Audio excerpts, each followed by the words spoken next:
আসসালামু আলাইকুম। আল্লাহর অপূর্ব সৃষ্টি। ১,৫০০ বছর আগের কথা।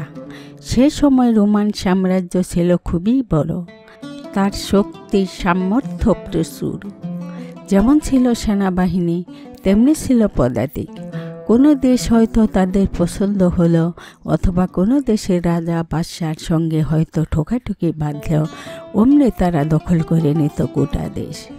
তাদের সামনে মাথা তুলে দাঁড়ায়, তাদের বিরুদ্ধে অস্ত্র ধরে, এমন রাজ্য সে আমলে বড় একটা ছিল না।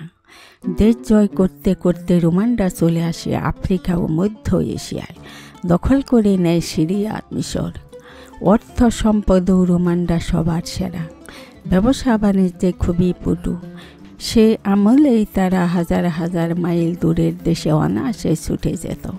ব্যবসা চালাতো আফ্রিকা, ইন্দোনেশিয়া, মালয়েশিয়ায়।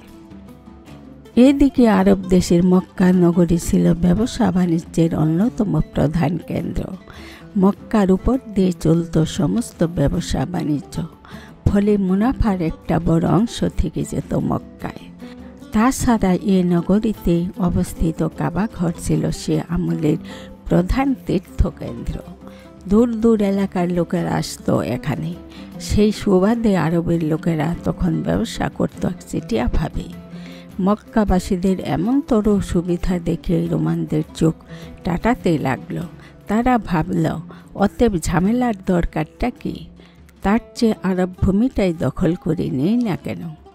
তাহলেই তো ঠেটা চুকে যায়, মিটে যায় সমস্ত সমস্যা। আসসালামু আলাইকুম।